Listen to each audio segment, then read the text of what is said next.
प्रेत शिला पे जा विराजे पितरों पिंड भराई और बहुत श्राद्ध खान कुआए फिर काग भय कलमाई।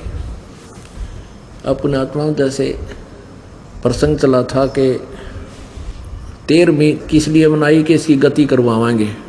फिर फूल उठा के ले गए, वो अस्थि उठा करके गंगा में जाकर बहाई किसी पंडित यानी गुरु जी के माध्यम से जंतर मंत्र करवा के। किस लिए कि तेरे पिताजी का मोक्ष हो जाएगा, माता जी पिताजी कोई भी है, इसकी गति हो जाएगी।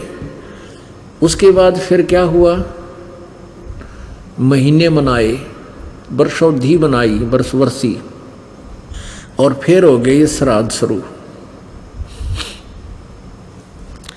अब श्राद्ध किए, मान लीजिए आपके पिताजी पहले 365 दिन आहार किया करते थे, 365 दिन 2 बार और 3 बार भी खाते थे, चाय पानी भी पिया करते।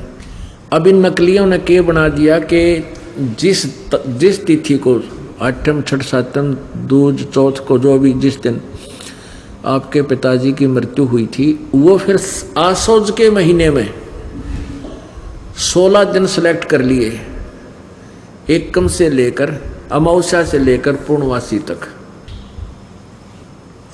इन 16 दिनों में से किसी भी तिथि को मृत्यु हुई हो उसी दिन उसके नाम तय श्राद्ध करवा दे।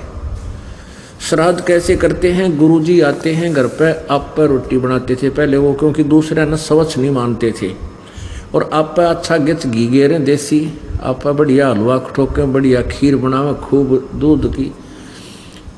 और वो क्या करते थे, कहते थे पहले थोड़ा सा निकाल कर उस भोजन में से कहते ऊपर रख दो, परिवार वालों को कहते थे छत पर रखाओ। और फिर कहता देखना कौवा आ गया और भोजन खा गया, तुम्हारे पिताजी हो सकता कौवा बन गए हो, कौवा बन गए हैं और कौवे ने भोग लगा दिया तो तुम्हारे पिताजी को भोग लग गया, यानी ये तेरा पिताजी कौवा बन गया।